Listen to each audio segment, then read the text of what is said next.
Pai, obrigada, Senhor Jesus, porque a Tua presença está neste lugar.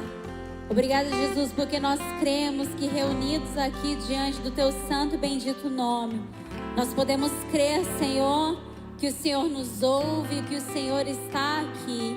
Obrigada, Senhor, porque cremos que este é o dia que o Senhor fez e por isso nós estamos alegres. Obrigada porque temos a oportunidade, Senhor Jesus, de nos reunirmos como a congregação dos santos e juntos adorar ao Teu santo e bendito nome. Senhor, a Ti a honra, a Ti a glória, a Ti todo o poder, todo o domínio dos séculos, de séculos em séculos, para sempre e amém. Aleluia. Glória a Deus, queridos. Boa noite. Estão felizes? Olha, sempre um é mais feliz. Nos 3 cultos, sempre um estava mais feliz. Glória a Deus, queridos.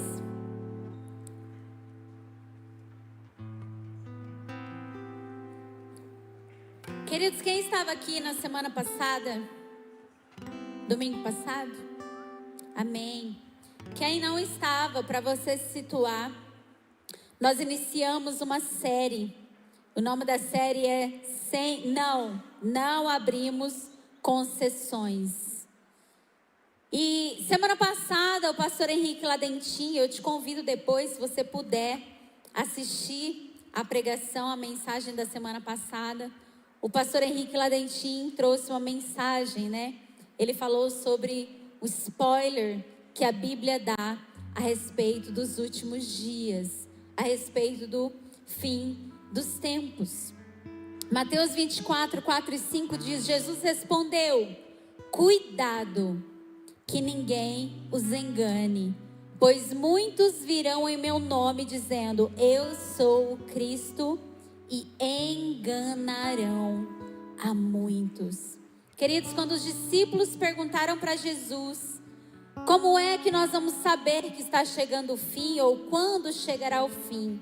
Jesus não respondeu quando, mas ele disse: cuidado, não se enganem, porque muitos serão enganados. Então, este é o spoiler, e vários spoilers nós podemos ver na Bíblia a respeito das coisas que irão acontecer. Mas, queridos, vocês sabem o que significa spoiler? Quem gosta de spoiler aqui? Ninguém gosta de spoiler. Spoiler é uma coisa, uma notícia indesejada a respeito do final de um filme, uma série, algo, né, que vai acontecer. Quando você assiste algo, você espera, né, ser conduzido por aquela história, e o desejo é você assistir e saber qual é o final. E quando alguém conta um spoiler, a gente fica bravo, não é? Por quê? Porque tira a graça, entendeu? Queridos, mas na vida cristã não é bem assim, né? Na vida cristã, a gente já inicia a nossa jornada cristã com spoiler. E o spoiler, na verdade, queridos, ele só acontece na jornada para aqueles que não conhecem. Por quê? Porque a notícia indesejada é para aqueles que não conhecem a história. Então, queridos, em nome de Jesus, essa série vem para nos alertar no cuidado que nós, como cristãos, precisamos ter de saber qual é o caminho que nós estamos trilhando e aonde nós estamos chegando. Para onde é que nós estamos indo? A ideia desta série é mostrar, sabe, para todos nós cristãos, que nós não devemos ter medo e que nós não podemos nos assustar com a história. Porque se nós temos medo e se nós nos assustamos, é porque nós não sabemos o fim dela. E queridos, em nome de Jesus, a ideia o objetivo também é para que acabe de uma vez por todas com essa história da carochinha que inventaram de que conhecer o fim é para quem tem muita sabedoria ou tem muito conhecimento teológico. Queridos, Jesus iniciou o ensinamento dele para os seus discípulos falando sobre o fim. Até porque, queridos, para quem não sabe para onde vai, qualquer caminho serve. Agora, queridos, um cristão, ele precisa saber para onde ele está indo, porque qualquer caminho não leva até Deus. Somente o caminho, a verdade e a vida nos fará chegar até Deus. Não é qualquer caminho. Por isso é necessário que nós conheçamos a verdade. E isso não pode ser no fim, ou quando eu me tornar muito sábio, ou quando for um grande teólogo, sabe? Esses dias eu vi uma frase, é muito assustador, mas eu parei para pensar e é verdade. Um amigo nosso postou que todo cristão deveria ser um teólogo. Miriam, como assim? Teólogo é só quem estuda a palavra. E o cristão vai estudar o quê? O cristão vai estudar o quê?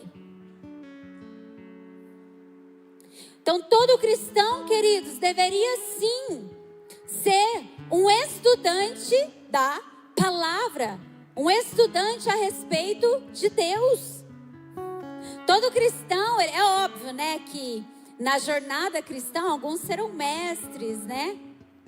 Mas quando eu falo é assustador, nossa, mas eu não vou ser grande. E tem essa ideia de que só os grandes, só quem é muito sábio, só quem é muito maduro. Querido, ele vai chegar lá, e você? A gente quer continuar sendo levado por ventos de doutrinas ou estando disponível a ser enganado ou não? Eu quero saber qual é a verdade. Queridos, eu venho de uma igreja e nessa igreja tinha alguns rituais, algumas coisas assim, sabe?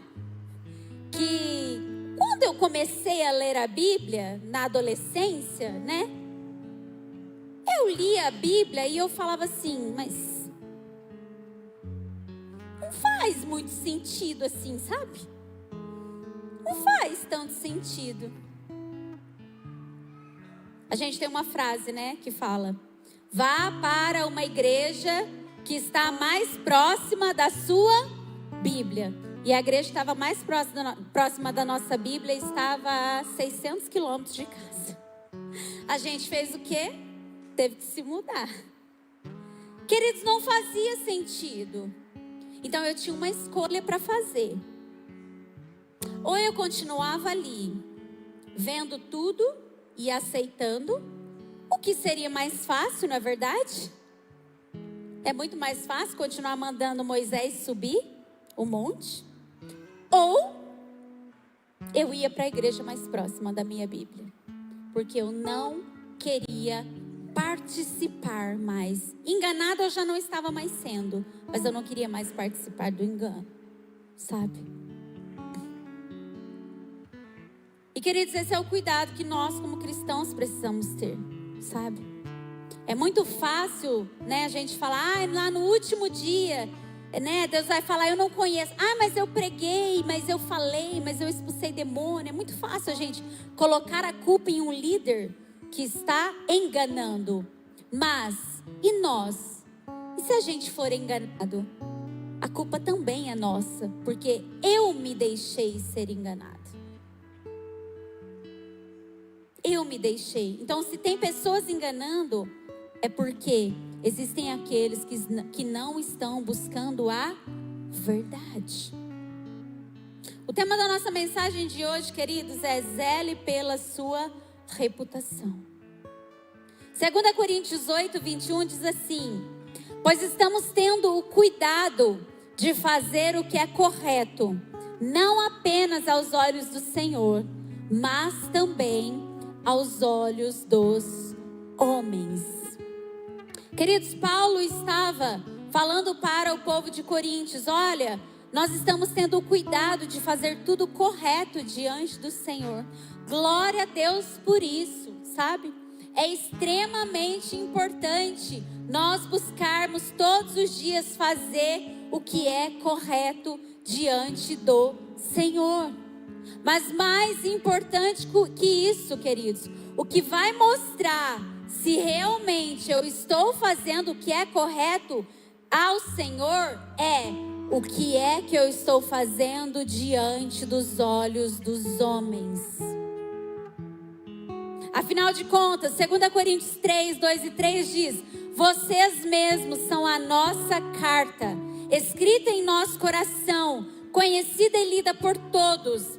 Vocês demonstram que são uma carta de Cristo, resultado do nosso ministério, escrita não com tinta, mas com o Espírito do Deus vivo, não em tábuas de pedra, mas em tábuas de corações humanos.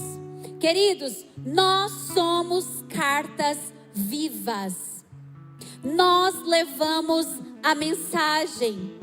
Nós somos a mensagem que o povo lá fora está lendo.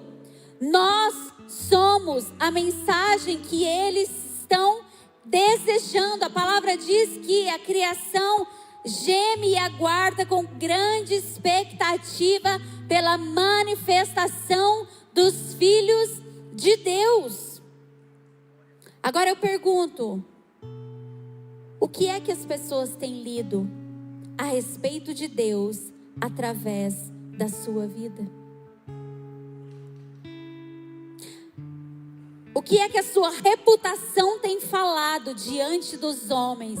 A tua reputação diante dos homens tem mostrado tudo o que é correto diante do Senhor? Mas, queridos, para que nós façamos tudo o que é correto para o Senhor diante dos homens, será necessário nós não abrirmos concessões.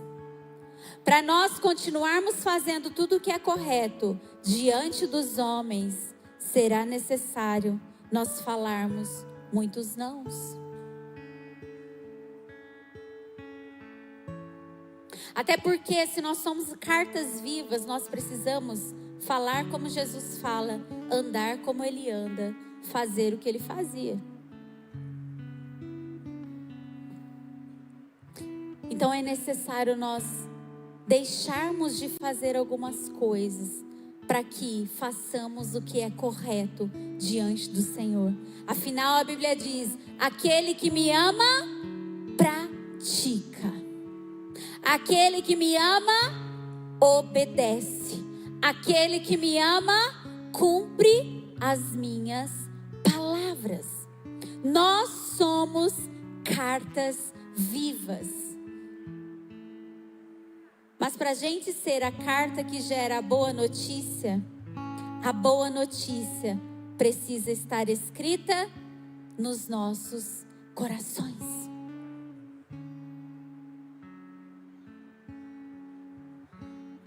É necessário que nós conheçamos a palavra para que nós sejamos a Bíblia que eles estão lendo. Qual é o desejo que as pessoas têm tido quando veem as nossas atitudes? Elas têm se aproximado mais de Deus? Se não, alguma coisa de certo está muito errado. Talvez a gente tenha buscado ticar o nosso devocional, o nosso tempo com Deus. A gente marcou a hora estabelecida. Estamos fazendo bonitinho a todo tempo. Mas talvez a nossa preocupação tenha sido só em ticar lá diante do Senhor. Mas nós mostramos se estamos fazendo corretamente, se nós estamos fazendo diante dos homens. Não só diante de Deus, mas também diante dos homens. A igreja no fim vai ser a esperança, porque nós temos a boa notícia e ela precisa exalar da vida do cristão. Nós somos chamados para ser testemunhas desse evangelho. Sabe o que significa a palavra testemunha? Mártir. O que é um mártir, querido? Alguém disposto a morrer. Nós somos chamados para ser testemunha. Essas foram as últimas palavras de Jesus antes de ascender aos céus.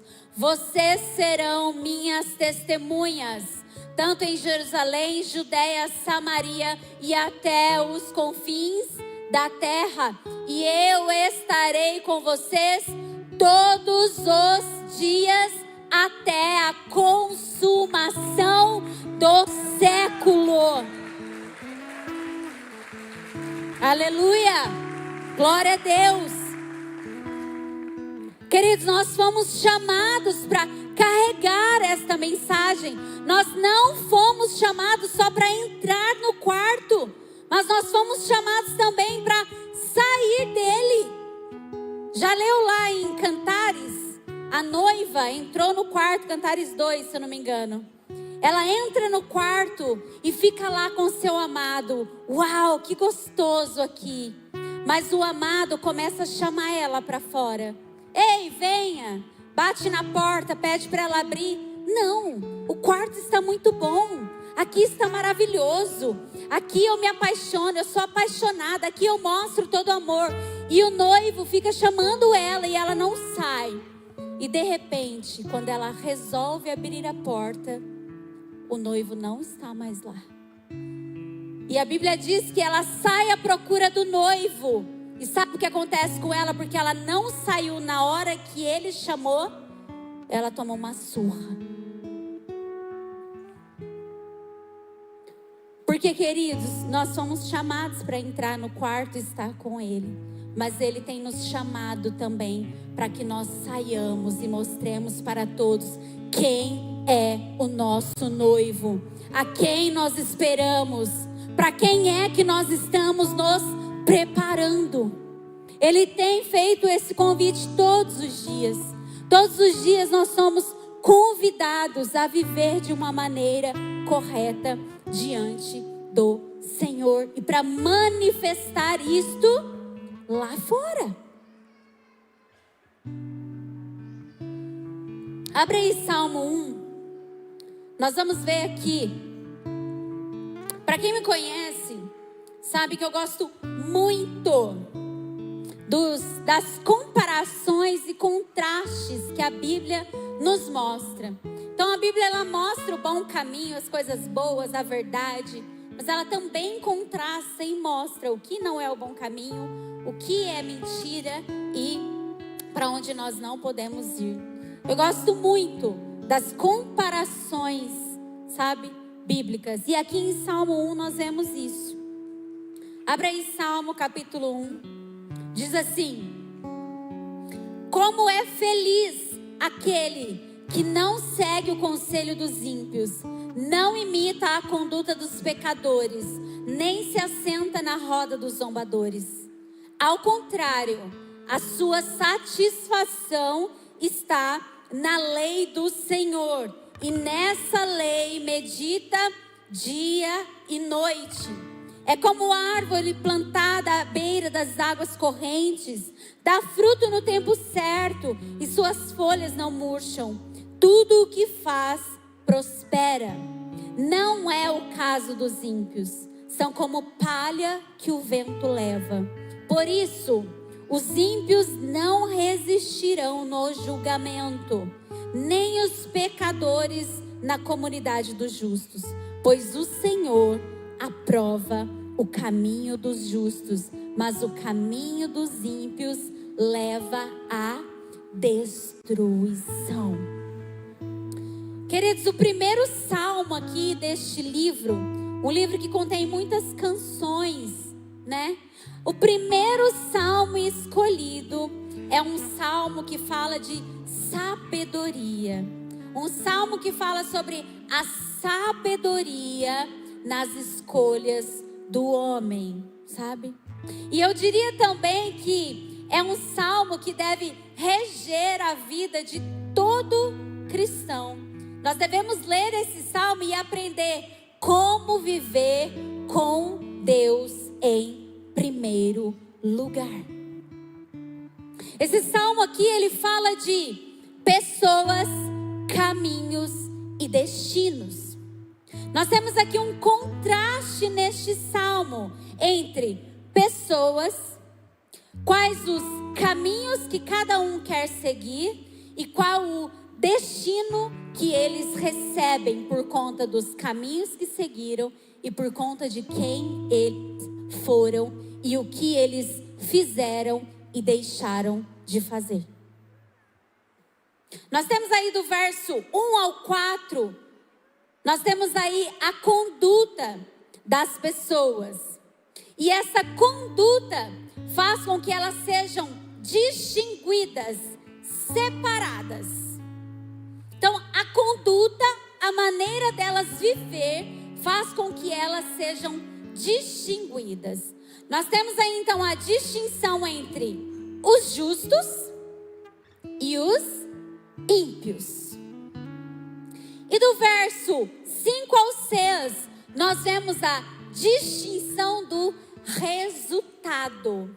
Nós vemos aqui que existe um julgamento e eles recebem segundo aquilo que eles praticaram ou deixaram de praticar. Isso na teologia é chamada de o princípio da retribuição. Queridos, quer você queira entender ou não, é assim que acontece. Deus é um Deus bom, Deus é um Deus de amor, Deus é um Deus maravilhoso, mas Ele também é justo, juiz e fogo consumidor. E a Bíblia diz que nós seremos julgados pelas nossas obras. Se elas forem obras vivas, nós seremos levados ao fogo e no final nós permaneceremos, porque tudo que nós fizemos foi para a eternidade. Agora, se as nossas obras são mortas, nós seremos levados diante do fogo e seremos queimados, porque só foi palha. Nós não fizemos nada para a eternidade. E se nós não fizemos para a eternidade, por que é que a gente vai durar? Já que a gente não quer ser eterno. Concorda comigo? Então nós temos aí, qual é o resultado? Qual é o julgamento que eles recebem? O fracasso das pessoas ímpias e os frutos do estilo de vida delas. Os ímpios, eles são levados à ruína. E os justos, eles são reconhecidos. Eles são plantados junto a ribeiros de água, dão frutos no tempo certo e suas folhas nunca murcham. São prósperos em todo o tempo. Então temos o contraste aqui de pessoas felizes ou infelizes, caminhos retos ou tortuosos, destinos frutíferos ou destinos infrutíferos, vida ou morte. Queridos, é isso que é apresentado neste salmo. E é assim que nós, como cristãos, também passamos a viver. Na nossa vida diária, nós continuamos também tendo que escolher que tipo de pessoa eu serei, qual o caminho que eu vou trilhar e qual o destino que eu terei. Sabe aquele dito? Diga-me com quem vocês andam, que eu vou dizer quem você é. Pois é. Lembra que eu falei que para nós sermos justos, nós teremos que deixar de fazer algumas coisas? Então, o que é aqui que mostra, em Salmo 1, que uma pessoa é justa e não ímpia? O que é que distingue? O que é que faz a separação? O que é que determina que tipo de pessoa eles são, qual o caminho que eles terão e qual o destino que eles receberão? Olha aí o que diz no verso 1. Diz assim, ó: primeiro, como é feliz. Quem é feliz aí, queridos? O justo. Como é feliz. Mas quando nós lemos aqui este texto, nós vemos que a felicidade deles não está no que eles possuem, no que eles são, no que eles desejam conquistar. A felicidade deles tem a ver com quem eles são e quem eles estão querendo ser por Cristo. Olha aí o que ele diz, ó. Como é feliz? Feliz não é quem tem alguma coisa. Olha aqui. Quem que é feliz? Que não segue o conselho dos ímpios, não imita a conduta dos pecadores, nem se assenta na roda dos zombadores. Queridos, o que distingue essas pessoas aí, eles não seguem, eles só são felizes por isso, porque eles não seguem o conselho dos ímpios, não imita os pecadores e não se assentam na roda dos zombadores. Queridos, para eles serem distinguidos como pessoas justas, eles precisam fazer também distinção de pessoas. Eles precisam também decidir e escolher quem eles vão seguir, quem eles vão imitar e com quem eles irão se assentar. Isso faz com que eles sejam chamados de justos. Mas uma coisa determina a força que eles têm para fazer tudo isso. Sabe o que é? Olha aí o verso 2. Ao contrário, sua satisfação ou seu prazer está no quê? Na lei do Senhor, e nela medita dia e noite. Queridos, os justos, eles são distinguidos pelo que encontram prazer. Eles não são distinguidos pelo que eles possuem. Eles são distinguidos pelo que eles encontram prazer. Aonde está o prazer do justo? Está na lei do Senhor, e nela medita dia e noite. E o seu prazer estando na lei do Senhor, logo ele não segue, não imita e não se assenta com os zombadores. Quem são? Quem eles não imitam? Quem eles não seguem? Com quem eles não se assentam? Diz o que, ó? Ao contrário, o seu prazer está na lei do Senhor. Então o prazer do justo está na lei do Senhor.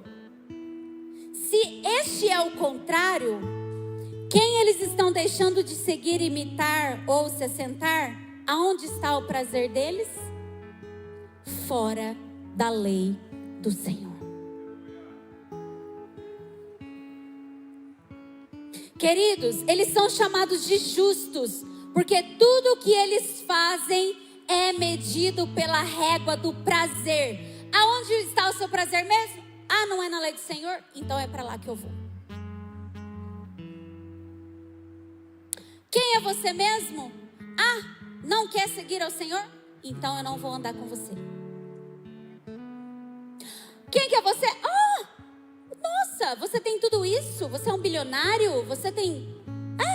Quem é Deus para você? Ah, não sabe? Então não é você que eu vou seguir. Não é com você que eu vou conversar. E não é de você que eu vou obter conselhos. O justo, ele é distinguido pelo que ele encontra prazer.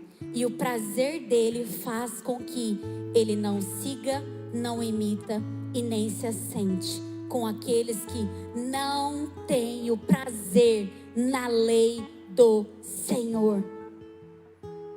Queridos, o que é o ter prazer? É ser motivado por aquilo. É ter a vida regida por aquilo. E olha só que coisa interessante. Diz assim, ó. E nessa lei medita dia e noite. Nessa lei ele medita 24 horas por dia, 7 dias na semana, 30, 31, 28 dias no mês, 365 dias no ano. Nessa lei ele medita dia e noite, porque ele não encontra prazer em outros lugares. Nada mais o satisfaz senão os decretos, estatutos e desígnios do Senhor, porque o prazer dele está em seguir e prosseguir conhecendo aquele que o chamou. Mas, queridos, o dia e a noite também pode ser. Quando se fala em dia a gente pensa em luz, em algo iluminado, em algo bom, em um dia feliz, agradável. E nesse dia de luz, diante da luz, diante de coisas visíveis, o justo medita na lei do Senhor. Mas também vem a noite. A noite também pode ser escuridão, trevas, um dia ruim. E na escuridão, diante das trevas, em dias ruins, quando eles não veem saída, quando eles não veem luz, aonde está o seu prazer? Na lei do Senhor. Então, em qualquer circunstância, aonde está o prazer de quem é justo? Na lei do Senhor. Agora eu te pergunto: aonde está o seu prazer? Quando é dia? Mas aonde está o seu prazer? O que é que você tem feito? Aonde está a sua esperança? Quando é noite?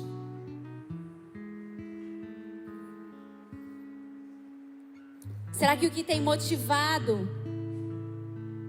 aquilo que nós vemos, aquilo que nós imitamos e aquilo que nós seguimos tem sido o prazer na lei do Senhor? Será que nós temos distinguido aquilo que nós ouvimos, imitamos e seguimos? Se não, queridos, sinto lhe informar, nós temos 2 tipos de pessoas, 2 caminhos e 2 destinos. Se o que nos rege não é a lei do Senhor, então nós não somos justos. Se o que nos rege não é a lei do Senhor, se o que nos dá prazer não é a lei do Senhor, se nós não estamos meditando nela, tanto na luz quanto na escuridão, então talvez nós não ainda estejamos tão justos assim. Mas graças a Deus, vira para o seu irmão do seu lado e fala assim, ó, ufa, ainda dá tempo. Glória a Deus, queridos. A ideia é justamente essa, mostrar que por mais que estejamos próximo do fim, ainda não é o fim.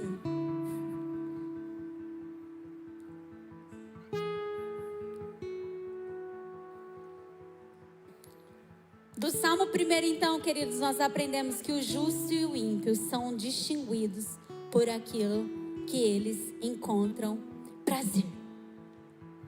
E o seu prazer determina as suas escolhas.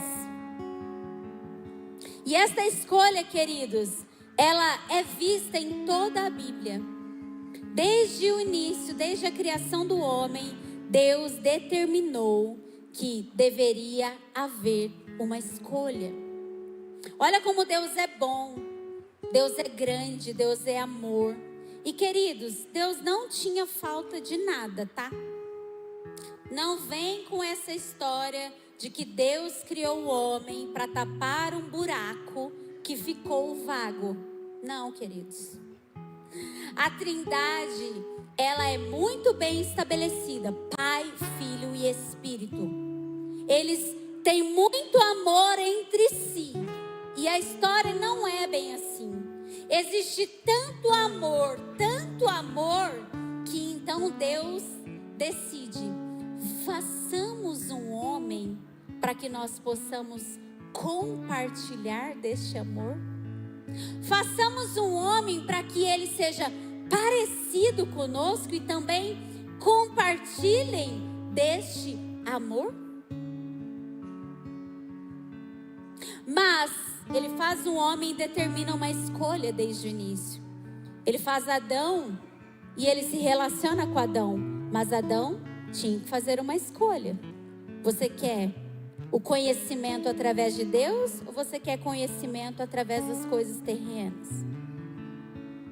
E Deus continua em toda a Bíblia, nós vemos Deus pedindo ao homem para fazer escolhas.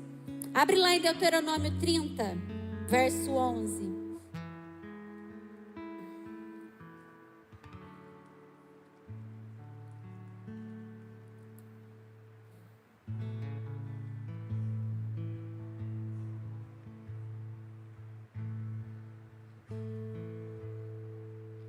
Deuteronômio verso 30, só para contextualizar para vocês. Deus tira o povo de Israel do Egito, da escravidão, e eles são levados para o deserto, experimentam muitos milagres, ficam anos ali, e Deus dá as leis aos homens, tudo o que eles teriam que fazer, e antes de chegar na terra prometida, Deus pede para Moisés sentar a todos e reler toda a lei de Deus para o povo. E no capítulo 30, no verso 11, Deus diz assim: este mandamento que hoje lhes dou não é difícil demais para vocês, nem está fora do seu alcance. Não está guardado no céu, tão longe que vocês tenham de perguntar: quem subirá ao céu a fim de trazê-lo até nós aqui embaixo, para que possamos ouvir e obedecer? Não está guardado além do mar, tão distante que vocês tenham de perguntar: quem atravessará o mar a fim de trazê-lo até nós, para que possamos ouvir e obedecer? Não, a mensagem está bem perto, está em seus lábios e em seu coração, para que possam obedecer. Agora ouçam, hoje lhes dou a escolha entre a vida e a morte, entre a prosperidade e a calamidade. Pois hoje ordeno que amem o Senhor, seu Deus, e guardem seus mandamentos, decretos e estatutos, andando em seus caminhos. Se o fizerem, viverão e se multiplicarão, e o Senhor, seu Deus, abençoará vocês e a terra em que estão prestes a entrar para tomar posse dela. Contudo, todavia, no entanto, entretanto, se contudo seu coração se desviar e vocês se recusarem a ouvir, se forem levados a seguir e adorar outros deuses, eu os advirto hoje de que certamente serão destruídos. Não terão uma vida longa e boa na terra que estão atravessando o Jordão para ocupar. Hoje lhes dei a escolha entre a vida e a morte, entre bênçãos e maldições. Agora, chamo os céus e a terra como testemunhas da escolha que fizerem. Escolham a vida, para que vocês e seus filhos vivam. Queridos, Deus dá novamente aqui uma escolha. Olha, eu vou dar a escolha para vocês. Vocês deverão escolher entre a vida e a morte, entre a prosperidade e a calamidade, entre as coisas boas e coisas ruins. Mas olha só que interessante, no verso 11 diz assim: o que hoje estou ordenando para vocês não é difícil fazer, nem está além do seu alcance. Deus disse assim: gente, eu estou dando uma escolha para vocês, mas o que eu vou pedir não é difícil. E a gente crente fala todo dia, né? É muito difícil. Ai, como é difícil escolher. Deus disse assim: olha, não é difícil o que eu vou pedir para vocês. Sabe por quê, queridos, que não é difícil? Simples assim. Todo mundo odeia que eu falo isso. É muito simples, gente. Oi? É muito simples. Deus só deu 2 escolhas. Não são nem 10, 15. Quem é que odeia ir no restaurante e ter um menu enorme para você ter que escolher? O Bruno, meu esposo, ele odeia. Ele tem TDAH, né? Então, para ele assim, é terrível escolher num cardápio gigante. Então ele sempre vai o quê? Escolher a mesma coisa, a parmegiana. Para ele é terrível, sabe? E Deus disse assim para eles: gente, é muito simples, fácil demais, simples. Você só tem 2 escolhas. Ou você vai escolher a vida, ou você vai escolher a morte. Querido, se Deus estivesse aqui hoje, falaria: quem quer escolher a vida? Quem que ia levantar a mão? Quer escolher a vida? Se ele falasse: quem quer escolher a morte? Quem ia levantar a mão? Ninguém. Viu como é fácil? Simples. Deus disse: gente, não é difícil. Quem é o louco que vai escolher a morte? Ninguém. Então, é simples, é um único caminho. Que caminho é esse? A vida. Agora, a dificuldade nossa não é o caminho. A dificuldade nossa é deixar para trás todos os nossos desejos para que a gente escolha a vida. É porque para a gente escolher a vida, a gente vai ter que morrer. Só que, queridos, é simples. Se você escolher, a vida hoje, que caminho que é que você está seguindo? O caminho de morte. Agora, se nós escolhermos o caminho de morte adâmica, qual é o caminho que nós estamos trilhando? O caminho de vida. É muito simples. E Deus fala assim: olha, não está tão distante de vocês, está acessível. Queridos, para pensar comigo aqui, Quem já leu o Velho Testamento? Não precisa erguer a mão não, vai. Queridos, se você for ler o Velho Testamento, gente, Deus falar que era fácil. Gente, se era fácil aqui nessa época, rapaz, hoje, meu Deus do céu, gente, pode fazer assim, com os olhos vendados. Queridos, para eles irem na igreja da época, eles tinham que carregar bode, ovelha, carneiro. Chegava lá, tinha que matar. Imagina a carniça que não era. Vários rituais durante o ano, várias festas, várias maneiras de adorar a Deus. Gente, se isso é fácil, imagina hoje, que você só tem que tomar banho, vestir a roupa, vir para a igreja e todo dia só ler a Bíblia. Você não precisa mais matar cordeiro, você não precisa mais matar nada, você não precisa passar por esse fedegulho todo. É só uma coisa, queridos. É só crer que Jesus já pagou o preço na cruz. Só seguir crendo que o sangue dele cobre os nossos pecados e nós temos livre acesso à presença de Deus. Não está tão longe assim. A palavra está na sua boca, no seu coração, dentro de você. Queridos, se Deus falou isso antes de Jesus ter morrido, como é que é hoje então, se era simples lá? Não vem me falar que é difícil. Não é difícil o caminho, difícil é deixar as coisas para trás. Mas aí a gente precisa escolher. Será que é mais fácil ouvir não hoje para sermos aprovados no fim? Quem pai aqui, mãe? Amém. Vocês foram filhos um dia, né? Como é que vocês se sentiam quando ouviam um não do pai e da mãe? Terrível, não é? Não é terrível? Agora me responde. Era mais difícil ouvir um não do pai e da mãe? Ou é mais difícil como pai e não falar não?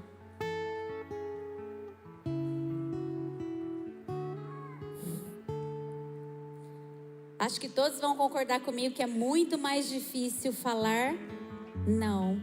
Mas para que os nossos filhos amadureçam, o que nós como pais precisamos fazer? Falar não. E assim é Deus também, queridos. Os não que Deus nos dá hoje vai nos levar ao sim dele na eternidade.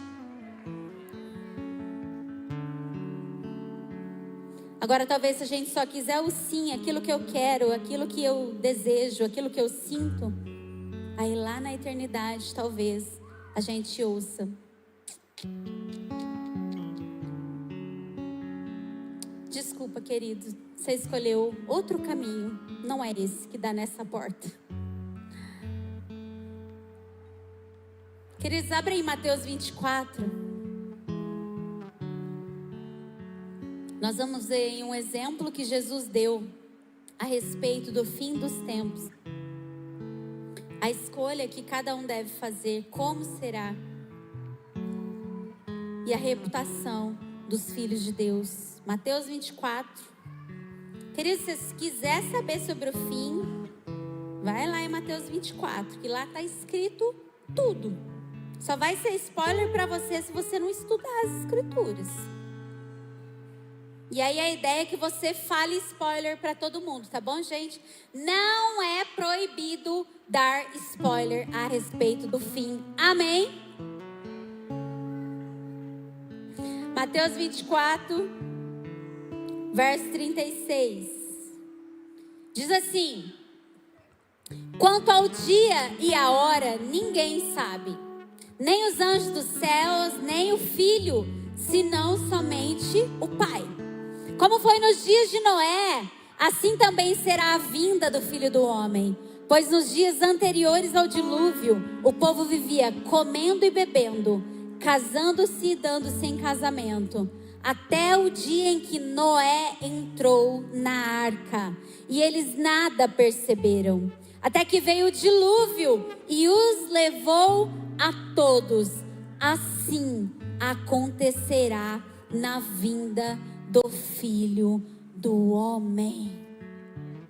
Queridos, Jesus aqui agora exemplifica o fim dos dias. Ele diz assim: eles serão dias como nos dias de Noé. Quem foi Noé, queridos? A Bíblia diz que por se multiplicar a iniquidade da humanidade, Deus então decide acabar com o homem. Deus decide que vai enviar um dilúvio. E sabe o que a Bíblia diz? Que ele encontra somente um homem justo na terra. Quem era esse homem justo? Noé. E aí Deus chama Noé, pede para ele construir uma arca e anunciar o dilúvio. Queridos, imagina a reputação de Noé. Imagina, Noé recebeu uma mensagem: vai vir um dilúvio, vai acabar com tudo. E mais louco ainda, né? Deus manda ele preparar uma arca e só ele e a família dele entraria. Imagina, gente, Noé construindo essa arca todo dia. Imagina as pessoas passando por ali: ô Noé, que é isso? O que você está fazendo? Pois é, Deus me disse que vai vir um dilúvio e eu estou preparando uma arca, porque ele vai destruir tudo, mas ele irá reconstruir.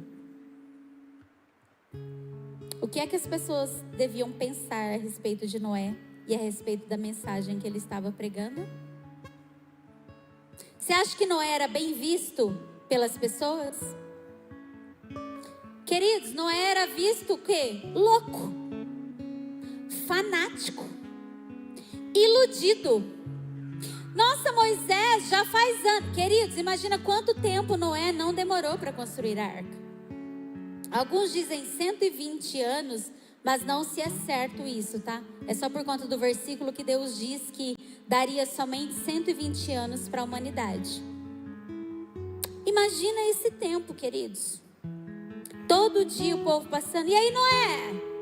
Tá aí ainda construindo a arca? Cadê o dilúvio? Já se passaram 40 anos. E aí? Tu tá louco, né? Será que foi Deus mesmo que você ouviu? Será que essa mensagem é verdadeira? Será que você não tá doido? Sai dessa, Moisés. Qual é que é? Tu vai ficar aí? E o que é que Moisés continuava fazendo? Conforme tudo que o Senhor ordenou. A Bíblia diz que a arca foi dada como terminada quando Noé fez tudo conforme o Senhor ordenou. Então nós temos aí, olha a distinção de pessoas do fim. Primeiro, Noé, aquele que recebe a mensagem do dilúvio, prega a mensagem do dilúvio, prepara a arca e está pronto para entrar nela quando o dilúvio vier, porque depois do dilúvio ele será usado para restauração da terra. E aí a Bíblia diz que tinha quem? A multidão, o povo. Quem era o povo? Eles comendo, bebendo, casando-se e dando-se em casamento. O povo comendo e bebendo, casando-se, dando-se em casamento. Cada um vivendo a sua vida ordinária, preocupado com aquilo que eles tinham que fazer aquele dia. Queridos, o casando-se, dando-se em casamento, fiquem tranquilos, tá? Quem é solteiro aí? Fica tranquilos, queridos. Não é para deixar de casar, tá? Casar e dar em casamento não tem problema, dependendo da escolha que você faz. Porque o casando-se e dando-se em casamento aqui, na verdade, sabe o que é que fez Deus olhar e ver que a iniquidade havia aumentado? Existia uma regra, uma coisa que Deus pediu para o seu povo, para o povo de Israel: não se casem com outros povos, não se misturem com outros povos, para não adorar outros deuses e não contaminar a nação de Israel. Mas sabe o que aconteceu, queridos? Imagina, acho, eles também precisam vou evangelizar. E eles começaram a abrir concessões. Deus ama todos. Imagina, ele também é filho de Deus. Queridos, chega. Para com isso de achar que todo mundo é filho de Deus. Todo mundo é criatura. A Bíblia diz que filho de Deus é aquele que crê. Quem não crê não tem o poder para ser filho de Deus. Quem não crê continua sendo criatura e será julgado conforme criatura. Aí é outra escolha que a gente tem que fazer. Eu quero continuar sendo criatura ou eu quero continuar sendo filho? Entende? Então nós temos o povo, a multidão, que o quê? No fim eles ouviam a mensagem, viam Noé preparando a arca, não se preocupavam, não acreditavam e continuavam abrindo concessões e fazendo o que era inegociável para o Senhor. Estavam se misturando com quem não estava debaixo da lei do Senhor. E qual foi a consequência? A iniquidade aumentou tamanha que Deus precisava destruir tudo para recomeçar novamente. Então, queridos, Jesus determina dois tipos de pessoa no fim. O fim serão como dias de Noé. No fim, nós teremos Noé, que prepara a arca, o que anuncia a mensagem. Sabe o que é a arca, queridos? A arca, ela simboliza a presença de Deus, a segurança em Deus. Então nós temos Noé, que prepara a arca, que entra na presença, que divulga a mensagem do dilúvio. E nós temos a multidão, que continua dando concessões, vivendo a sua vida ordinária e estando debaixo e com pessoas que não agradam ao Senhor. Quem é que nós temos sido nos nossos dias? Será que nós temos sido como Noé? Se não temos sido como Noé, então só resta uma opção para nós. E olha aqui o que diz, ó. Até o dia em que Noé entrou na arca, e eles não perceberam, até que veio o dilúvio e os levou a todos. Queridos, olha aqui o spoiler, e agora pode ser que seja mesmo, que talvez você não tenha se atentado a isso. Quem é que foi levado pelo dilúvio e pela destruição mesmo? Quem? Fala alto. Quem foi levado pela destruição? O povo, a multidão. E quem que foi deixado na terra? Quem não foi levado pelo dilúvio e pela destruição? Noé. Quem que foi deixado mesmo? Noé foi deixado para trás, então. Noé não foi levado pelas águas do dilúvio. Sabe por quê? Porque ele estava debaixo da presença e da segurança de Deus. E queridos, olha que interessante, ele não foi levado. E mais, ele foi usado para depois da destruição. Ele foi usado para restaurar as coisas. Nós precisamos, no fim dos dias, escolher quem nós seremos. Quais as concessões abriremos ou não abriremos, né, na verdade. Com quem eu vou andar, quem eu vou imitar e com quem eu vou me assentar. De quem eu vou receber conselhos. Noé, ele precisou permanecer na palavra que Deus havia falado, sabe? Para fazer tudo conforme o Senhor mandou. Ele não pôde se misturar. Ele não pôde ouvir as zombarias, talvez, que as pessoas diziam. Noé, cadê esse Deus que você fala que vai destruir? Estamos todo mundo aqui vivendo feliz, tranquilos, e você está aí só trabalhando para esse seu Deus, sabe?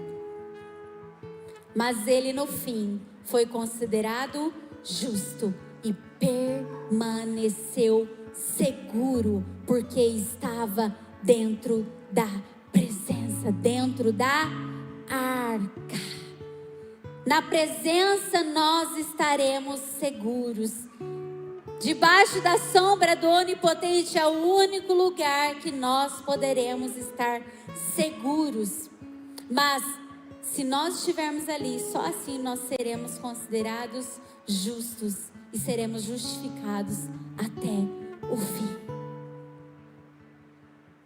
Mas se nós não somos, logo talvez eu esteja vivendo a minha vida, logo talvez eu esteja escolhendo os meus amigos, o meu emprego, escolhendo o que eu quero fazer e não o que Deus me pediu, escolhendo abrir concessão conforme tudo que o Senhor mandou. Não, Deus, mas aqui eu posso, dar um jeitinho, conforme tudo o que o Senhor ordenou. Noé era assim. Os filhos de Deus, chamados para restaurar todas as coisas, eles precisam fazer conforme tudo o que o Senhor ordenou. Não tem como, queridos. Para Deus é sim, sim e não, não. Não existe essa coisa de verdade relativa. Verdade é absoluta. A palavra de Deus, ela é infalível, inerrável, imutável. Ela não falha, ela não erra, ela não muda. Então, se alguma coisa eu estou fazendo que não está escrito aqui e que não é a lei do Senhor, e eu falo: mas Deus ama a todos. Mas Deus é bom, jamais faria isso. Mas eu estou abrindo concessões. E então não é a verdade. Eu estou escrevendo e eu estou falando para o mundo que isso aqui não é a verdade. Para que as pessoas saibam que aqui está a verdade, a igreja do Senhor precisa mostrar qual é a verdade. Não existe verdade relativa, queridos. A verdade, ela é absoluta. O que não é verdade é mentira. E como é que nós sabemos o que é verdade ou o que é mentira? Simples. Simples assim. Por exemplo, eu tô com um tênis aqui, ó. Alguém sabe me dizer se ele é de verdade ou é falso? Eu vou saber, né? Porque fui eu que comprei. Hoje tem, como que chama lá? Primeira réplica, né, gente? A primeira réplica, imagina, é muito... A outra enganação, não é a própria empresa que faz a primeira réplica. Mentira, falso. Falso. A Bíblia diz que, né, Jesus disse: eu sou a videira verdadeira. Se existe a videira verdadeira, é porque existe também a... Então, como eu sei o que é falso? Se eu conheço minuciosamente o que é verdade. O meu esposo, ele é apaixonado por tênis, né? Queridos, não venha querer vender um tênis para ele falso. Pode ser a primeira da primeira. Ele vai saber se é falso ou não. Sabe por quê? Porque ele conhece todos os detalhes do que é verdadeiro. Só assim nós não seremos enganados, se nós conhecermos minuciosamente o que é verdadeiro. Nós, como cristãos, precisamos todos os dias escolher viver na verdade, no caminho e na vida. O louvor pode subir, por favor. Nós precisamos fazer essa escolha. A mensagem, ela continua, queridos. Tem aquele meme, né? Eu brinco com o Josh: sei de nada não. Vem aí uma coisa. Só tô te falando. Não, sei de nada não. Já viram? Pois é, queridos, a mensagem continua. Miriam, mas Deus não é assim, imagina. Queridos, Deus, ele não muda a sua palavra. E está escrito: para que haja restauração de todas as coisas, primeiro vai ser necessário uma grande destruição. Só que no fim dos dias serão dias como os de Noé. O Senhor levantará os Noés no fim dos dias, aqueles que falarão sobre a mensagem e trarão esperança. Ei, calma! Nós estamos aqui preparando um lugar, sabe? Pode entrar. Venha, neste lugar você está seguro. Nós seremos aqueles que traremos esperança. Mas para que nós tragamos esperança, primeiro nós não podemos ter medo. Nós precisamos ter esperança. E a esperança, queridos, do cristão, ela não está naquilo que ele sente, naquilo que ele vê. Nós não fomos chamados para isso. A Bíblia diz que nós fomos chamados, o justo viverá pela fé. E o que é fé? O firme fundamento das coisas que se esperam e das coisas que não se veem. Nós, a igreja do Senhor, nós fomos chamados para ter esperança. Que esperança, Miriam?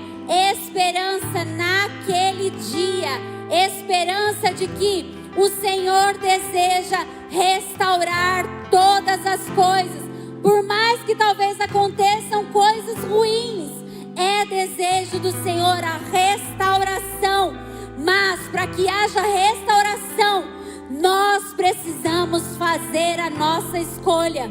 Qual é o caminho que eu quero trilhar? Quem eu quero ser? Qual o destino que eu desejo receber naquele dia? Nós precisamos escolher todos os dias quem eu vou ouvir, quem eu vou seguir, quem eu vou imitar, com quem eu pegarei conselhos, com quem eu me assentarei. Nós precisamos escolher qual é a minha esperança na luz, qual é a minha esperança na treva. Queridos, a igreja foi chamada para ter uma esperança, a bendita esperança. Qual é a esperança? Não é no que se vê, é a esperança de que naquele dia,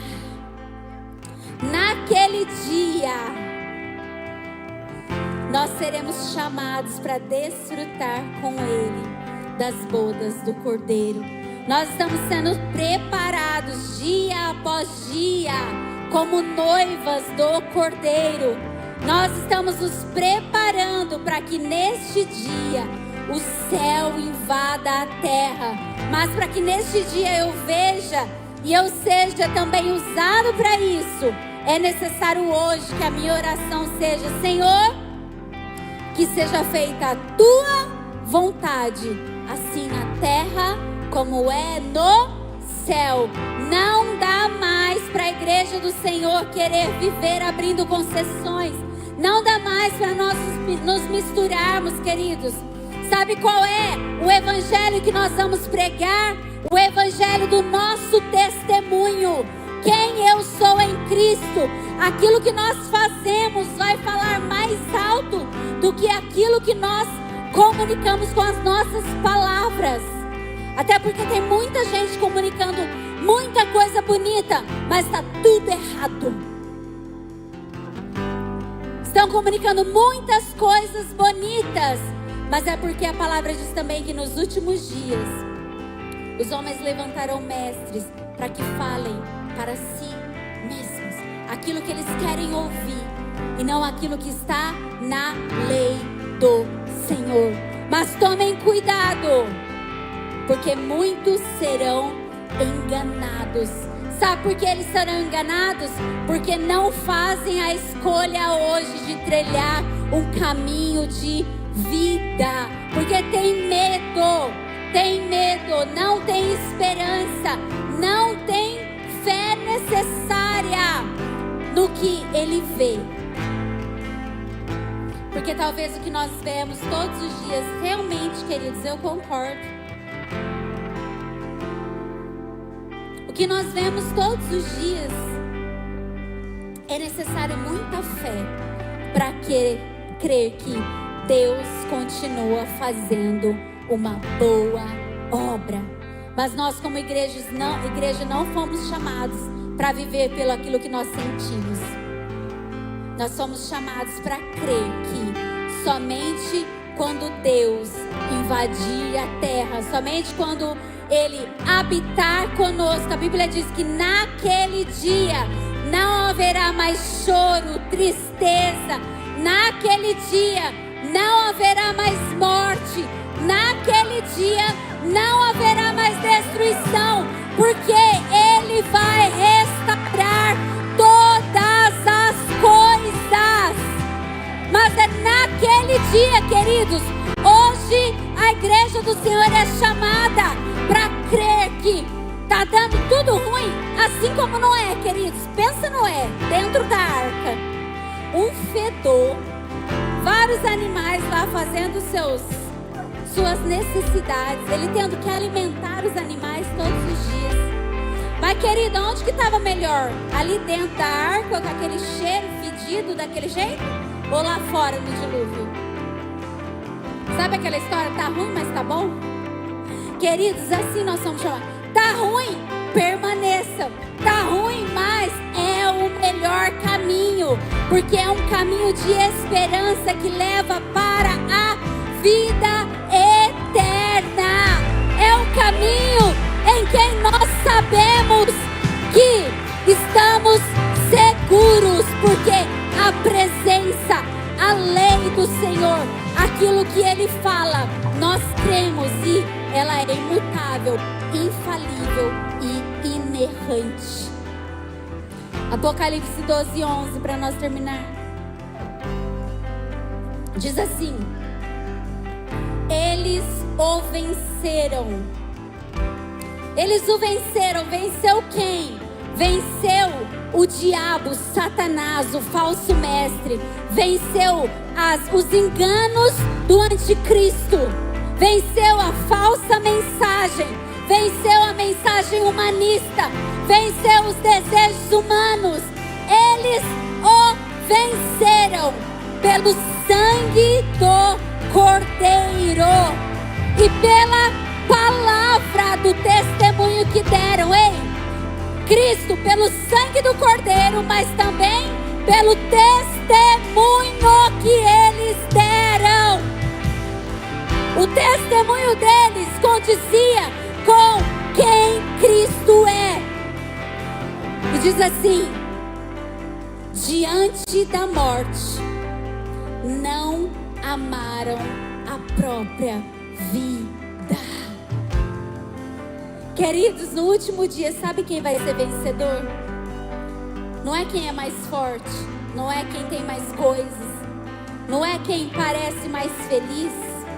No último dia, o vencedor vai ser aquele que amou mais a palavra do que a própria vida. O vencedor vai ser aquele que, mesmo diante da morte, amou mais a verdade do que a própria vida. Por quê? Porque ele tem a bendita esperança de que, ei, a morte não pode mais segurar aqueles que estão em Cristo Jesus. Ele venceu a morte, ele ressuscitou, e a igreja do Senhor irá prevalecer. Esta é a bendita esperança. É isto que nós precisamos falar. É isto que o mundo precisa ler. É isso que o mundo precisa presenciar. O testemunho de esperança.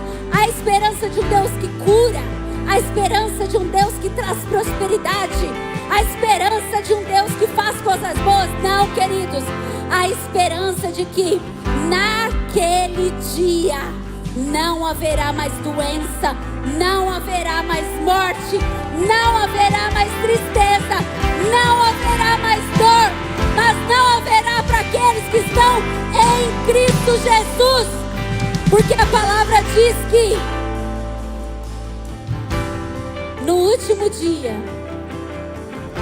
Ele vai fazer novamente a separação dos bodes e das ovelhas. Daqueles que permaneceram na palavra, não permaneceram na palavra. Daqueles que escolheram dizer não para o sim de Deus, e daqueles que escolheram viver as suas próprias vidas. Mas aqueles que decidiram dizer não e trilhar um caminho de vida, receberão vida eterna. Mas aqueles que escolheram viver as suas vidas hoje, a palavra diz que eternamente haverá choro, ranger de dentes, tristeza, amargura. Queridos, qual é o caminho que nós desejamos trilhar hoje? Quem nós queremos ser? Nós queremos buscar ser pessoas justas? Fica tranquilos, tá, gente? A nossa caminhada, ela é um processo de santificação, queridos.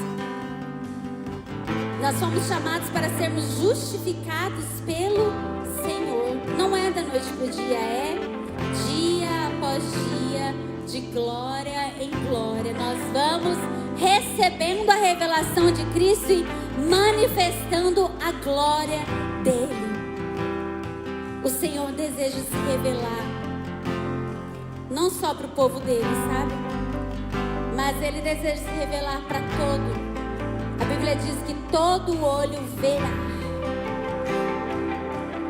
Mas a igreja do Senhor é chamada para manifestar a glória dele hoje. Quem Deus é hoje. E para que isso aconteça, nós precisamos amar mais a palavra do que a nossa própria vida. Fique de pé, queridos.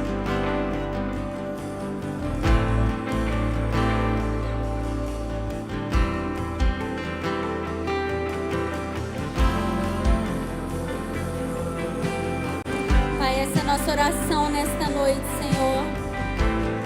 Nós oramos, Pai amado, para que sejamos encontrados fiéis. Pai, em nome de Jesus, e nesta noite, talvez essa mensagem trouxe medo. Espírito Santo de Deus, eu te peço agora, a tua palavra diz que no teu amor, o teu amor lança fora todo medo. Senhor, nós queremos sair daqui cheios de esperança. Nós queremos sair daqui motivados em escolher um caminho de vida.